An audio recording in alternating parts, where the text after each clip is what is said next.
นี่คือเป็นภาพศาลประจำบ้านพี่น้องนี่ศาลอยู่บ้านโคกศาสตร์ตำบลนาตาลเลยศาลไม้ตะเคียนทองเหรอนี่แล้วก็ตอนคำผสมมันนี่สีมาเรื่องไม้ตะเคียนทองหรือว่าศาลไม้ได้นี่ไม้นี่สิเวลาทึกเดชเพื่อสิเป็นแสงยิบประยับได้นี่ถ้าเบิ่งเด้อผู้ข่าย่างไปทึกเดชอาจจะมีแสงได้แล้วยิบประยับได้นี่ไม้อันนี้นี่คือไม้กลายเป็นหินอยู่บริเวณบ้านโคกศาสตร์ตำบลนาตาลได้นี่ผู้ข่าปานคำผสมเห็นแต่พูดแต่พาไปได้พูดแหละทางคำบอกภัยบ้านอ่างตำบลนาตาลมาได้มันล้มลงมาแหละไล่เข็บมาได้แต่ก่อนเป็นลำยืนอยู่ได้พอมันล้มมาเป็นสิ้นมันนี่พอมันถึงเดียมันมีแสงยิบระยับนี่ยับนิดๆนี่เป็นเลื่อมแบบนี้ได้นี่เป็นเลื่อมๆนี่นี่คือเป็นไม้กลายเป็นหินได้แต่ว่าเป็นเลื่อมเนี่ยยับยิบได้นี่นี่คือไม้กลายเป็นหินอยู่บริเวณบ้านโคกศาสตร์ตำบลนาตาลและผู้ข่าปันคำผสมเอาไม้กลายเป็นหินมาให้เบิ่งไม้ชมได้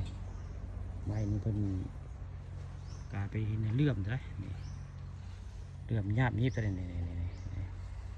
เลื่อมนี่ได้คือไม้ได้นี่แต่ว่ามันเป็นหินพี่น้องนี่เลื่อมยับเป็นนิดแบบนี้ได้นี่คอถึงเตียดเพื่อนเลื่อมได้นี่คือ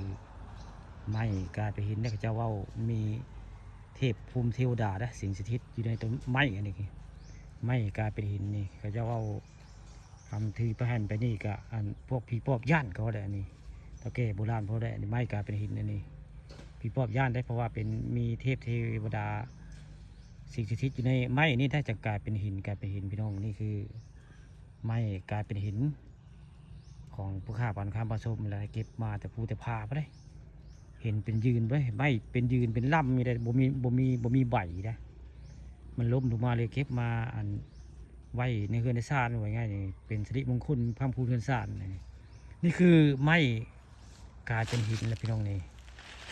อยู่บริเวณบ้านโคกศาสตร์ตะบนนาตาลนี่คือส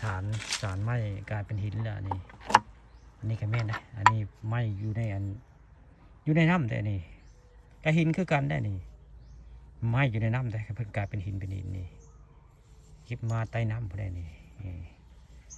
อยู่ในน้ำแต่ว่าเป็นหินคือกันได้นี่ไม้หินน้ำอันนี้ตอนเช้าวันนี้มาว่าเรื่องไม้กลายเป็นหินได้นี่ตำนานกับเจ้าว่ามีเทพภูมิเทวดาได้สิ่งสถิตในไม้กลายเป็นหินนี่คือไม้กลายเป็นหินแล้วพี่น้องนี่ภัยประจับข้าเอามาให้เบิ่ง